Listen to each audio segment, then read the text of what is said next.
Good afternoon. Happy Valentine's Day. I can sense the love in the room.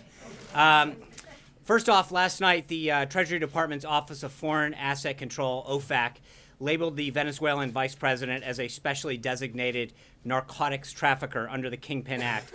Before I continue with the briefing and look forward to your questions, I want to turn it over for a short time to newly minted Secretary of the Treasury, Steven Mnuchin, to issue a brief statement on this and deliver a few questions. Secretary Mnuchin. Thank you. Pleasure to be here on my first busy day in office. Yesterday, the Department of Treasury's Office of Foreign Asset Control, known as OFAC, designated Venezuelan national Tarek al-Assami as a specially designated narcotics trafficker pursuant to the Foreign Narcotics Kingpin Designation Act for playing a significant role in international narcotics trafficking. Al-Assami's primary frontman, Venezuelan national Samark Lopez Bello, was also designated. These designations follow a multi-year investigation into Al-Assami's criminal activities. And President Trump appreciates the hard work put into this case by the Department of Treasury, the Department of State, as well as the National Security Council and many people throughout law enforcement. Following the signing of the executive order last week, designing to break the back of criminal drug cartels, this action demonstrates the President's seriousness about fighting the scourge of drugs in the United States. In addition, he wants to send a clear message to the people of Venezuela that America stands with them. And with that, I'm happy to take 2 or 3 questions specifically about this. Secretary Mnuchin, since sanctions are directly relevant, obviously, to the Treasury Department, which is an agency that you now oversee, can you talk a little bit about plans to sanction Russia and if you will keep Obama-era sanctions against Russia? Our current sanctions programs are in place, and I would say sanctions are an important tool that we will continue to look at for various different countries. But it's a very important program within the Treasury Department. For Russia specifically, sir? The existing policies are in place. Mr. Secretary? Yes. Contemplating any additional sanctions against Iran, and can you tell us what you think the bottom line will be of these particular sanctions you announced yesterday and are referring to today with the Venezuelan vice president? What's it going to mean? First, let me just comment, again, this is as a result of a very long effort. By the way? Yes, this was underway. This was a very long effort, but the implication is quite significant. We expect that there will be frozen tens of millions of dollars, and again, that sanctions are a very important way of us sending a message that we will not stand for illicit activities, whether they're drug trafficking or terrorism. Secretary, including sanctions, what other tools are you looking at? I can't comment on all the tools, but again, let me just reinforce that sanctions are a very important tool within the department, and we will use them as appropriate. Contemplating more with Iran, sir? In this case, we did freeze assets again, as I mentioned, tens of millions of dollars of assets, and that will have a very big impact on this. So I'll take one more question, please. Yes, in the back. During the campaign, the president had made comments about Janet Yellen and whether basically inferring that she was being too political and that she should be ashamed of herself. Do the folks at the Treasury Department and within the administration feel confident with Mrs. Yellen at the helm and to be able to set monetary policy going forward? Well, let me just comment. I'm really here today again to talk about the Venezuelan situation. But let me just say that there is a tradition of the Secretary of Treasury having ongoing meetings with the head of the Federal Reserve, and I look forward to that now that I'm in office, doing that and spending time with her. Thank you very much, everybody. It's a pleasure to be here on my first day. Thank you. All right, let's get back to the fun. We've been reviewing it. I want to address the events of last night first and foremost. We've been reviewing and evaluating this issue with respect to General Flynn on a daily basis for a few weeks, trying to ascertain the truth. We got to a point not based on a legal issue, but based on a trust issue, where the level of trust between the president and General Flynn had eroded to the point where he felt he had to make a change. The president was very concerned that General Flynn had misled the vice president and others.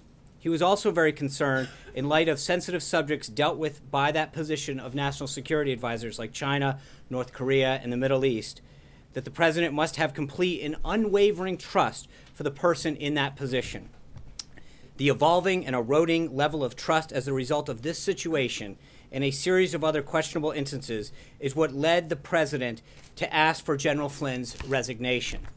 Immediately after the Department of Justice notified the White House counsel of the situation, the White House counsel briefed the president and a small group of his senior advisors. The White House counsel reviewed and determined that there is not an illegal issue, but rather a trust issue. During this process, it's important to note that the president did not have his Attorney General, Jeff Sessions, who he trusts immensely, approved by the Senate. When the president heard the information as presented by White House counsel, he instinctively thought that General Flynn did not do anything wrong, and the White House counsel's review corroborated that. It is not ordinary for an incoming national security advisor to speak with his counterparts about the issues of concern to them. In fact, he spoke with over 30 of his counterparts throughout the transition. As Charles Krauthammer said last night, it is, quote, perfectly reasonable for him to do so. The issue here was that the president got to the point where General Flynn's relationship misleading the vice president and others, or the possibility that he had forgotten critical details of this important conversation, had created a critical mass and an unsustainable situation. That's why the president decided to ask for his resignation, and he got it. The irony of this entire situation is that the president has been incredibly tough on Russia. He continues to raise the issue of Crimea, which the previous administration had allowed to be seized by Russia. His ambassador to the United Nations, Nikki Haley, stood before the UN Security Council on her first day and strongly denounced the Russian occupation of Crimea. As Ambassador Haley said at the time, the, quote, dire situation in eastern Ukraine is one that demands clear and strong condemnation of Russian actions. President Trump has made it very clear that he expects the Russian government to de-escalate violence in the Ukraine and return Crimea. At the same time, he fully expects to and wants to be able to get along with Russia, unlike previous administrations, so that we can solve many problems together facing the world, such as the threat of ISIS and terrorism. The president is currently evaluating a group of very strong candidates that will be considered to fill the National Security Advisor position permanently, and is confident in the ability of General Kellogg, a decorated and distinguished veteran of the United States Army, until that person is ultimately chosen. Before I get into the president's schedule for today, a quick recap of the president's activity over the last few days, since we haven't had the honor of sharing so much time together. The president's been keeping a close eye on the Orville Dam situation in California. We've worked closely with Doug LaMalfa, who represents California's 1st District, where the dam's located, and other state officials to help people who have been impacted. The situation is a textbook example of why we need to pursue a major infrastructure package in Congress. Dams, bridges, roads, and all ports around the country have fallen into disrepair. In order to prevent the next disaster, we will pursue the president's vision for an overhaul of our nation's crumbling infrastructure. We hope everyone remains safe as the evacuations continue, and will be working alongside with FEMA and appropriate government entities to make sure that we are doing everything we can to attend to this matter. The president was honored also to welcome the Prime Minister of Japan last week from their first official meeting at the White House to their joint press conference at Mar-a-Lago, their joint press conference and their time together at Mar-a-Lago. The president and the Prime Minister had a productive visit that reaffirmed their determination to further strengthen the U.S.-Japan alliance and economic relationship. At Mar-a-Lago, the president was proud to stand behind Prime Minister Abe on Saturday to convey the United States' unwavering support for our Japanese allies in the face of North Korea's most recent missile launch. On Sunday, the president met with now Secretary Treasury Mnuchin and Mr. Steve Wynn before returning to Washington. Yesterday, the president had an incredibly productive set of meetings and discussions with Prime Minister Trudeau of Canada, focusing on our shared commitment to close cooperation in addressing both the challenges facing our two countries and the problems throughout the world.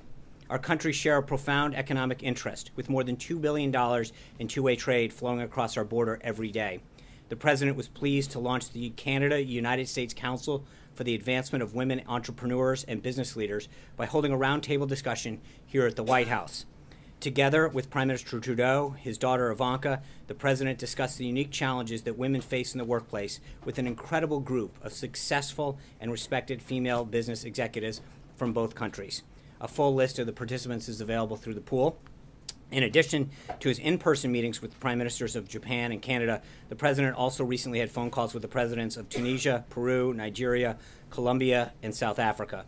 Readouts are available on all of those calls. Finally, following the Prime Minister's visit to yesterday, the President met with Chairwoman McDaniel and Co-Chairman Paduchik of the Republican National Committee.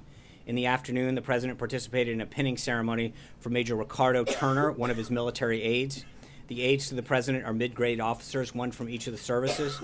They provide direct support to the President as in his role as Commander-in-Chief, and their primary responsibilities are to serve as an emergency action officer, aide-de-camp, and ceremonial aide. It's a long-standing tradition that one of the President's military aides is promoted to the next higher grade. The President conducts that promotion.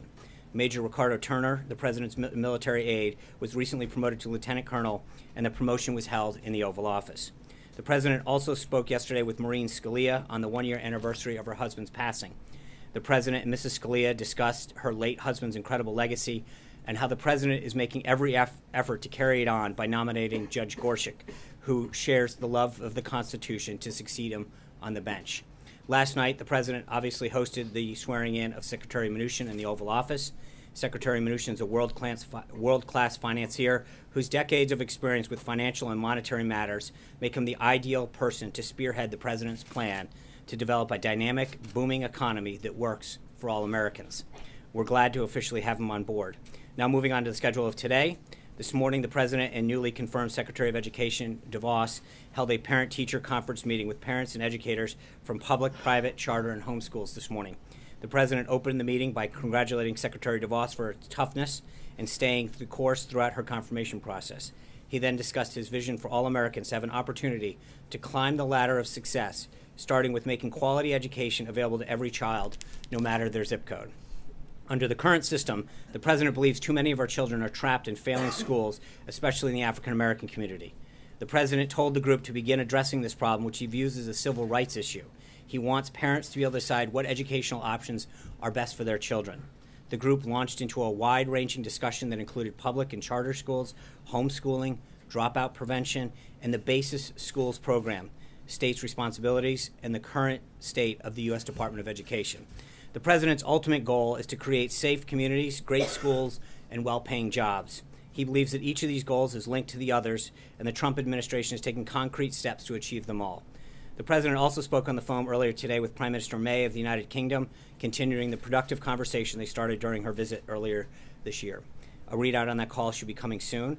The President then had lunch with New Jersey Governor Chris Christie and his wife regarding combating drug use. At 2 o'clock, the President will sign House Joint Resolution 41 in the Oval Office.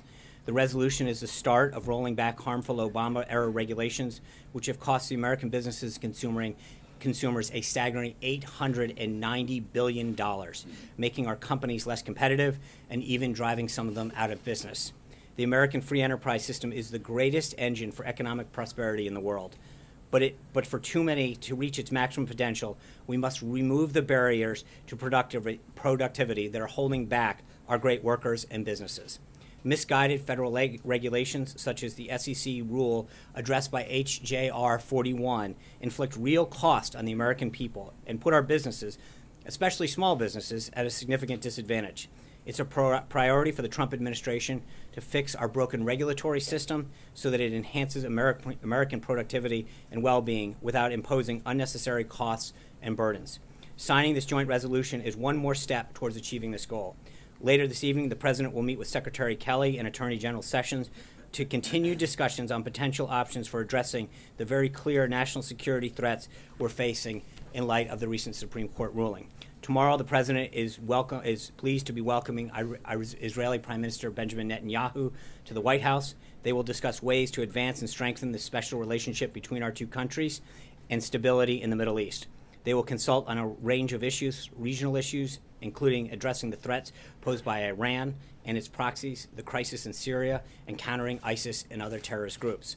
As the president has made clear, his administration will work to achieve a comprehensive agreement that would end the Israeli-Palestinian conflict so that Israelis and Palestinians can live in peace and security.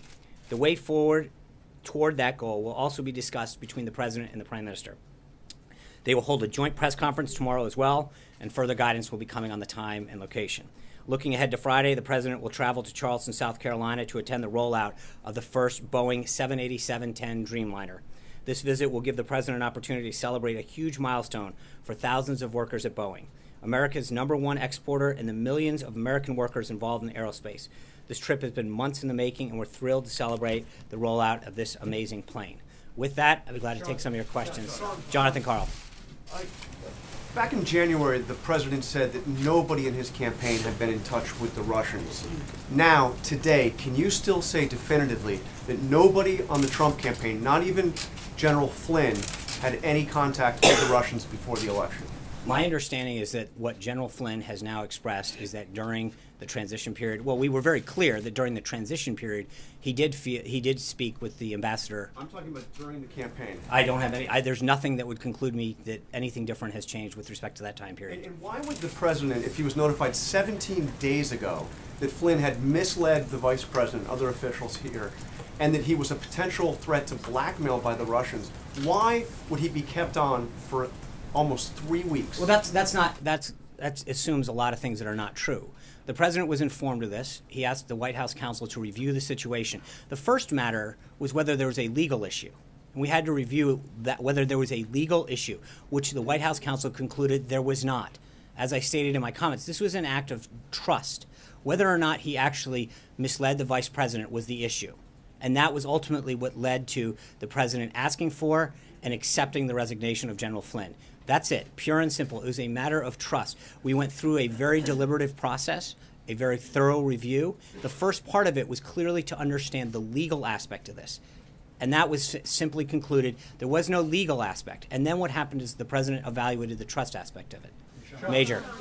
When the president was asked on Air Force One on Friday rather, Right. traveling down to Mar-a-Lago, about reports, about conversations with the Russians, about sanctions, he said, "I don't know about it. I'll look into that." Was he being truthful? No, what he was asked specifically is, was he aware of a Washington Post story? He hadn't seen that at the time. Of course he was involved. I just said that he was aware of the situation right after the White House counsel informed him back in January. And his inquiry to the White House counsel was strictly about the legalities involved, not the propriety of the conversations between General Flynn and the Russian ambassador. Well, initially, just to be clear, criticism of the merits of those conversations about sanctions before the Trump administration had been inaugurated. So just to be clear, the acting attorney general informed the White House counsel that they wanted to give, quote, a heads up to us on some comments that may have seemed in conflict with what he had sent the vice president out in particular. The White House counsel informed the president immediately. The president asked him to conduct a review of whether there was a legal situation there. That was immediately determined that there wasn't. That was what the president believed at the time from what he had been told, and he was proved to be correct. The issue, pure and simple, came down to a matter of trust.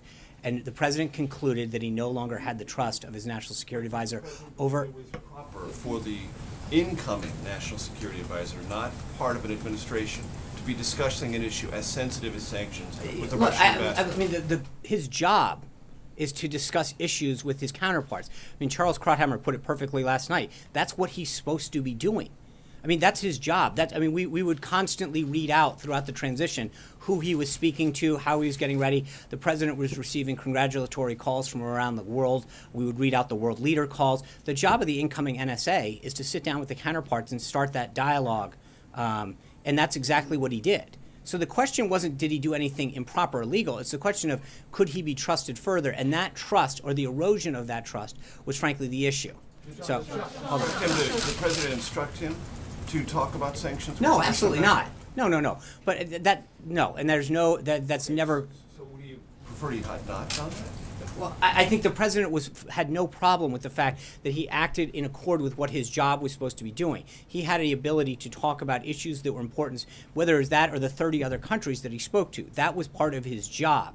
as has been noted by many people, that's what the National Security Advisor and frankly other positions do. They begin the process of preparing their incoming job by talking to counterparts, people who have previously held the job, etc. If he had not done that, there would be questions as to whether he was properly prepared on day one. Conversation about No, sanctions. the issue isn't whether or not what he discussed. There's been a complete legal review of that, and there's no issue with that. The issue is whether or not he failed to properly inform the vice president or not be honest with him or not remember it. But that's the plain and simple issue. And when he lost trust with the president, that's when the president asked for and received his resignation. Thanks a lot, Sean. Yesterday, Kellyanne Conway, a counselor to the president, said that the president continued to have trust in General Flynn. Right. What happened between yesterday morning and yesterday evening that led the president to lose confidence in General Flynn? Well, I'm not going to get into the specifics of where the president's thinking was, but I will just say, as I noted in the opening statement, that it was an evolving and eroding process. And so at the end of the day, the president made a decision, as he does on all subjects, and asked for and received the National Security Advisor's. But he is one of those people that we've noted before. When he's ready to make a decision, he makes it, whether it's hiring somebody or asking for someone's resignation. Once he is determined that he has made a decision on any subject, that's when he informs the staff. So going into the day, it was an evolving situation. He made a determination late in the day, and he executed on it. Yeah, Alexis. He's an extremely loyal person, General Flynn. Was it a difficult decision for the president to let General Flynn go? Well, sure. I mean, General Flynn is a dedicated public service. He's headed the DIA. He has been an outstanding member of the Army, both as an officer and then as a flag officer. He's served this country admirably. And I think the president appreciated his service to his nation, his commitment to his campaign, and his service to this country so far. But at some point, the decision came down on whether or not that trust had eroded. The important matters, as I mentioned, that are before the president when he's dealing with issues of world matters, of all of the issues, friends and allies, foes, hotspots. He needs to rely on a national security advisor to give him sage advice. And I think at a certain point, that guidance, that trust eroded, and the president, as he does on all matters, ultimately decides that when he's ready to make a decision, he executes. Alexis. Questions. Does the president believe that anything that he discussed with General Flynn during the transition might have been construed by the general as a request or an encouragement to discuss sanctions with the Russian ambassador? That's question number one. So, we're going to pause. So on the first, again, as I made clear, there's nothing that the general did that was a violation of any sort. He was well within his duties to discuss issues of common concern between the two countries. I will say it again. What this came down to is a matter of trust. The president was glad that he was out there conducting his job, preparing for his job, going back and forth with his counterparts throughout the world, much as the president had done, with all of these world leaders calling the president, congratulating him, looking to set up calls for him once he was inaugurated. Similarly, General Flynn was beginning that process with his counterparts throughout the world. That was never of a concern to the president from day one that he was briefed from the White House counsel. The issue, plain and simple, came down to a matter of trust. And once that occurred, it was over. So, I'm sorry, no. Number one, just to clarify. The president does not believe that any discussion that might have taken place, and we know from intel it did, on sanctions, creates a problem for the president in any way. That is not a problem, that General Flynn discussed sanctions with the Russians. No, there is, as I can't state it clearly enough, there was nothing in what General Flynn did in terms of conducting himself that was an issue. What came down to, plain and simple, was him misleading the vice president and others and not having a firm grasp on his recollection of that. That's it. Here's question number two. Lawmakers on Capitol Hill from both sides of the aisle would like to investigate or probe or ask more questions about this. Does the president hope to cooperate with those investigations? Would he instruct members of his staff who work for him here and in the administration to cooperate with those investigations? Well, we're going to comply with the law. I think the president feels very confident. The review that was conducted by White House counsel was very thorough, and concluded very conclusively, as he had first instinctively come to the conclusion, that there was nothing wrong. So, people are free to do what they wish, but I think that they will find exactly what the president first believed and what the White House counsel concluded. And frankly, I believe a couple publications even reported that there was no investigation for a reason, because there was not an issue of law, it was an issue of trust. George. When do you expect to have a replacement in place? And secondly, on another topic, there was a report yesterday that one of your colleagues said the White House is keeping dossiers on reporters. Yeah. Can you say if that's true or not? That is absolutely not true. There are no dossiers being kept. Just a binder that I put right here. That's about it. That was a joke. Hold on one second. And then, I'm sorry, George, the first part. The timetable on a replacement. Just like the way he handled this situation, the president will meet with individuals, and when he's ready to make a decision and he feels as though the person is qualified and can properly advise him on the issue, he'll make that decision. But that's all, as all decisions, rest with him. I'm just going to go to my first Skype seat. John Huck of WKVVU out of Las Vegas. John? Thank you so much on behalf of our viewers here in Southern Nevada for the opportunity to join you today. As you know, Sean, Las Vegas has suffered terribly in the last recession, more so than perhaps any other city in the country. As the administration moves forward with repealing financial regulations and possibly rolling back Dodd-Frank, what guarantees can you make to Nevadans that those actions won't lead banks and investment banks to re-engage with the risky financial behaviors that tanked our economy the last time and left taxpayers here on the hook to bail those banks out? Thanks, John. I think one of the things, if you look at the intent of Dodd-Frank, it was to make sure that we didn't have institutions that were too big to fail. And frankly, it has actually created institutions that are now too big to fail. Dodd-Frank actually did exactly the opposite of what it intended to do. And I think when you look at the regulation HJR 41 that the president is signing today, this is another example of the president taking decisive action to roll back regulations that are frankly creating more of a burden on our nation's banks and businesses than helping them. I think the president is going to be very clear with making sure that we do things that build up the goal of what Dodd-Frank actually intended to do. But right now, we actually, through Dodd-Frank, put taxpayers more on the hook than we let them off. We've created more institutions and created more guarantees for the federal government to bail out some of these institutions if they exceed their authority. John Roberts. Let me come back to what you said at the beginning. You said the White House counsel's office reviewed this and determined that there was nothing illegal. What evidence did they look at in making this determination? And secondly, Democrats up on the Hill say that they want an investigation of this. They're looking into what did the president know and when did he know it? So can you tell us what evidence you looked at the White House counsel's office, and what did the president know about all of this, and when was he aware of it? Well, as I mentioned, the first day that the Department of Justice made White House counsel available or sought to notify White House counsel was January 26th. The president was immediately informed of the situation. As I said, based on the information that was provided at the time, his view was that this was not a violation. He was proved instinctively correct. And White House counsel at that time undertook an extensive review, both of materials and questioning. I'm not going to get into the specifics. What I will tell you is on multiple occasions, they had an exhaustive and extensive questioning of General Flynn on several occasions based on information that was provided to them or materials that were provided to them to review. I'm not going to get into the details of that, but I will just say that there was an exhaustive review. And again, the thing that's important to note is the vice president, myself, in fact, I think the first time I brought this issue up was January 13th. The Department of Justice didn't notify the White House or the White House counsel at that time in the transition phase until 13 days later. So I think it's important to understand something very, very important. This idea of why did it take so long, I think the first question should be, where was the Department of Justice in this? They were aware of this. We were making statements based on what General Flynn was telling us starting on January 13th.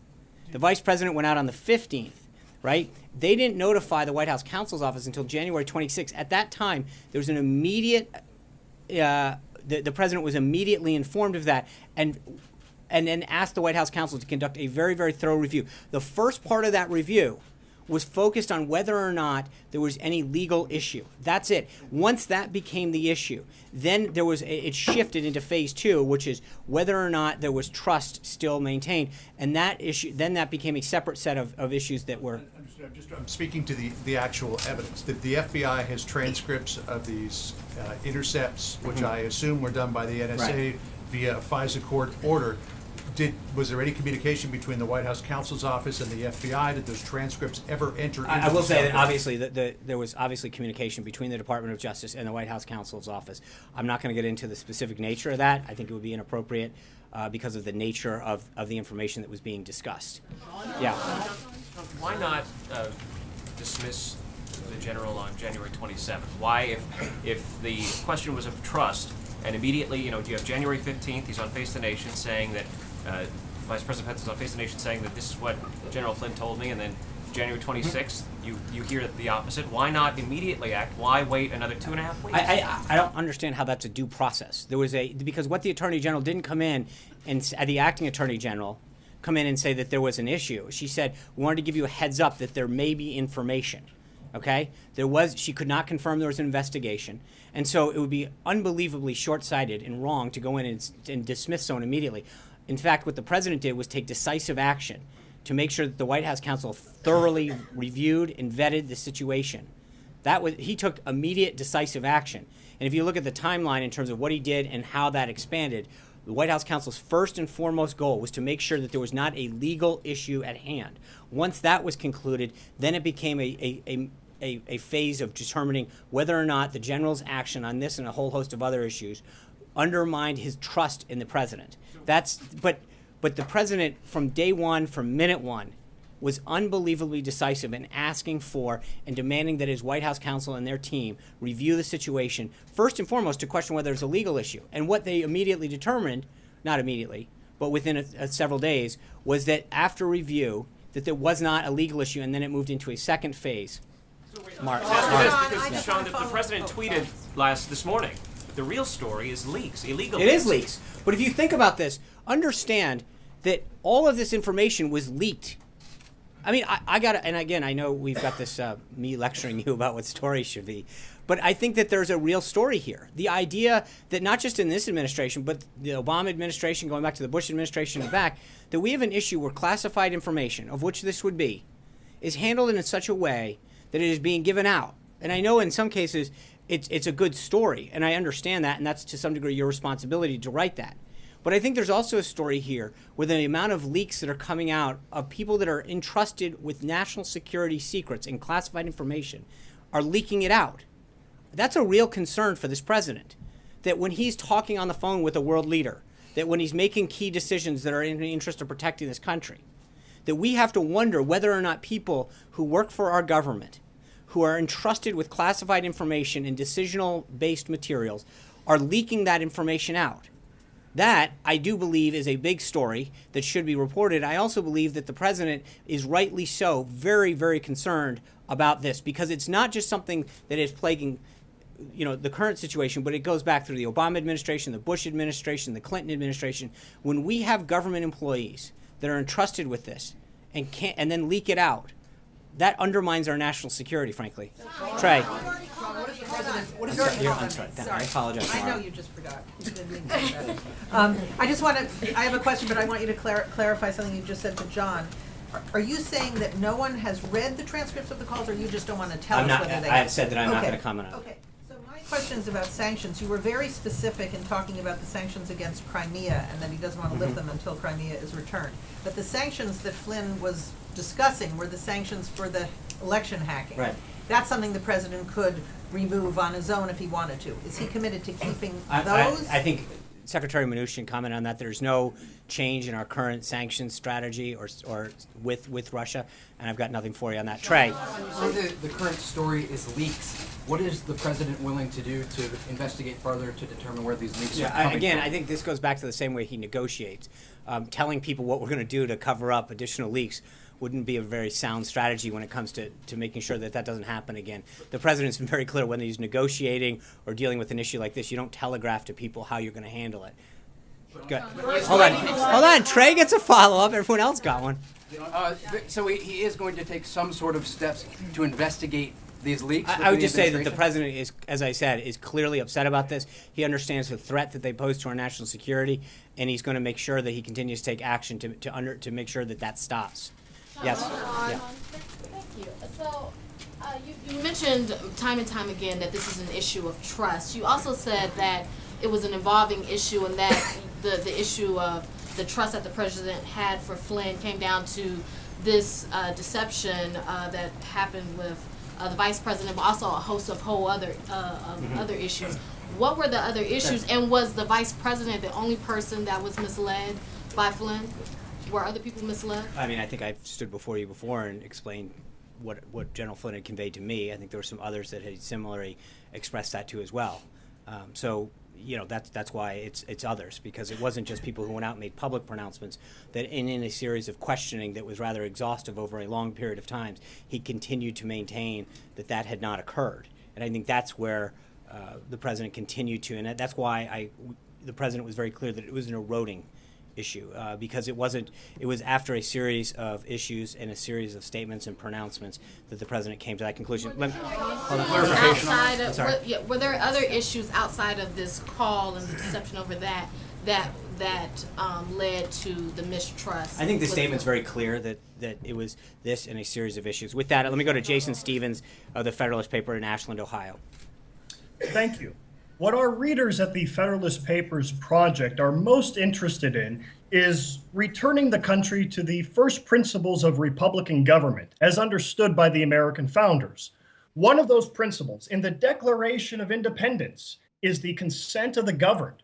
So my question is this: what are the president's future plans for rolling back the expensive and burdensome regulations of the administrative state, most of which are the product of unelected, unaccountable bureaucrats who never received the consent of the governed to do anything, let alone make law?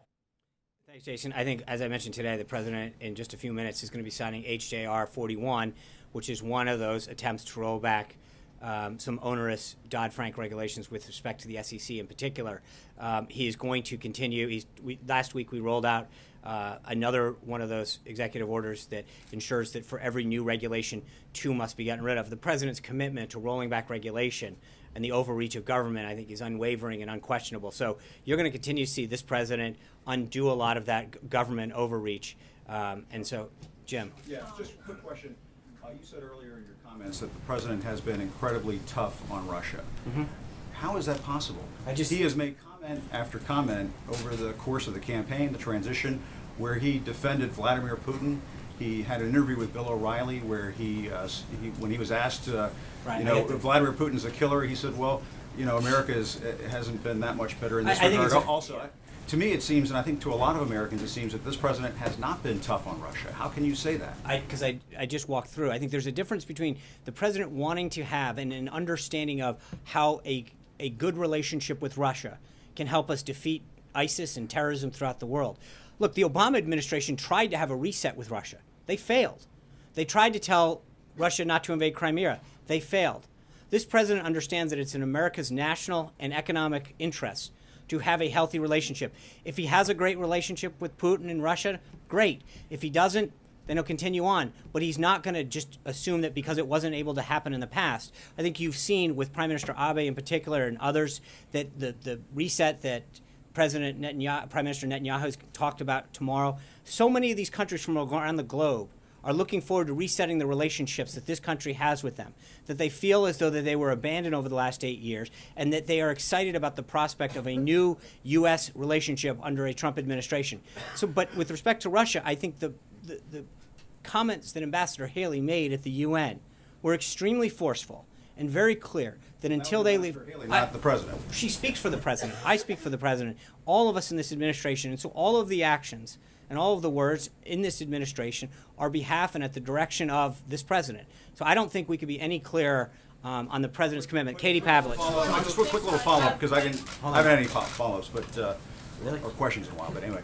The other question is, just getting back to what was asked a few moments ago about trust and being misled. Are you saying that the National Security Advisor was intentionally misleading the President, the Vice President, yourself, when he made these comments to you about that conversation? The trust is given by the President.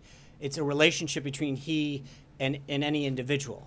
And so, as I mentioned in the comments, maybe it was because, I don't know that it was intentional. He may have just forgotten. But I think at some point, trust isn't just a trust. Weird thing to forget, though, in a conversation when you but talk that's the about point, Jim, is that at some point that trust eroded to a point where the President did not feel comfortable with him serving in that position and asked for and received his resignation. Katie Pavlich. On the trust issue and eroding of trust, last night in General Flynn's resignation letter, he said he inadvertently briefed the Vice President-elect and others with incomplete information. Right. Considering his role in advising the President on national security matters, is the White House concerned that he maybe briefed the President-elect, Vice President-elect with incomplete information on other matters of national security in addition to his phone calls with the Russian ambassador? When you look at the team, it's not one person in isolation, Katie. It's several. You've got General Kelly on the Homeland Security front, General Mattis on the DOD front. He's got an entire national security staff and apparatus that briefs him. Director Pompeo at the CIA and others from the DNI's office that come in and brief him on a whole host of issues. So it's not a single position. Regardless of whether it's a single situation, it's not as though there's one person briefing him. And the President synthesizes a lot of information, both written and stuff that is briefed to him, and ultimately is he who makes that decision based a lot on what he already knows, what he is presented with. So the President gets information from a lot of people, generals, admirals, people in the military community, ambassadors, people in the State Department, an exhaustive team at the National Security Council, and then makes an ultimate decision based on that and what he already knows to be the case. Sean. All right. So she won't answer. Sean, you've been asked a couple times about these transcripts of calls. Right. Will the White House declassify those and release them? Look, it is inappropriate for me to comment on those at this time. Right now, the focus is on some of the evolving issues that are that were going around the globe. As you know, let me answer the question. It is not an issue that has come up. I think the President right now is focused on replacing his national security advisor, making sure that he's presented with the best possible information to make these key decisions. But at this time, we also have got to be careful that we were not involving ourselves in a matter of national security. And the review, as I mentioned, was done, and then immediately last night when the President felt as though it was time for a decision, made it. That's where we are in this iteration of the process. If we have anything further for you, we will update you. I want to go to Joyce Kaufman of WFTL Talk News in Palm Beach, Florida. Thank you so much for this opportunity. I'm approximately 6 miles away from Mar-a-Lago right now. And the President met with the Prime Minister Abe from Japan at Mar-a-Lago this weekend. And beside giving us traffic and security nightmares, there were apparently conversations that took place by telephone and with the Prime Minister that were in a relatively insecure dining area. There's already video of this surfacing. Will there be a skiff put in place in these dining areas, these public places? And one last question. When he meets with Prime Minister Netanyahu tomorrow, will they be discussing moving the embassy and settlements? On the second one, I'm not going to get ahead of the Prime Minister's discussion with the President. We'll have a readout. After that, there'll be a press conference at that. With respect to the first, there is a skiff at Mar-a-Lago. And just to be clear, the President was briefed in a skiff ahead of dinner. He went and with his national security team, they briefed him on the situation in North Korea. Subsequently, he had a dinner, which was attended exclusively by U.S. and Japanese delegation members. At that time, apparently there was a photo taken, which everyone jumped to nefarious conclusions about what or may not be discussed. There was simply a discussion about press logistics, where to host the event. And then after the dinner, the President went back into the skiff to get a further update from his team. So I'm not really sure where people jump to conclusions. There is a skiff there. It was utilized on 2 occasions that evening to convey to the President by his national security team the situation in North Korea. And then the President subsequently stood shoulder to shoulder with the Japanese President to make sure that our commitment to their security and stand against North Korea was fully made aware. Margaret. Can you just clarify, because I got a little turned around. Did President Trump, or President-elect Trump at the time, know of General Flynn's discussion of the sanctions while he was NSC designate? And if not, when did he finally learn about them? And if so, why was he okay with that? So no, he was not aware, as he's not back briefed on every conversation that his national security team has or other staffers. They were performing their duties as other people were in terms of getting up to speed, conveying with counterparts and previous members of their team. That being said, when he was made aware of it, once the White House counsel briefed him on concerns the Department of Justice had. And at that point, as I mentioned, what he asked and what he believed at the time and was confirmed by White House counsel was that there was no legal issue here. Discussing the issue didn't violate anything. It was appropriate in the normal course of action to discuss that. And he immediately asked the White House counsel to further confirm what his instincts were at the time. Thank you, guys. Have a great one. We got to get ready for a bill signing. We got a bill signing. Margaret gets a follow-up but he's. Is the administration undertaking any sort of effort, either cabinet-wide or like inside the shop, to make sure that everyone comes forward who had any communications with the Russians about sanctions or otherwise? There is no other information. I mean, that as far as we are aware, that is an isolated incident that occurred. And again, the key point in this isn't that there were discussions. There was nothing wrong or inappropriate about those discussions. It purely came down to a matter of trust. That's it. Thank you, guys. I'll see you tomorrow. Happy Valentine's Day.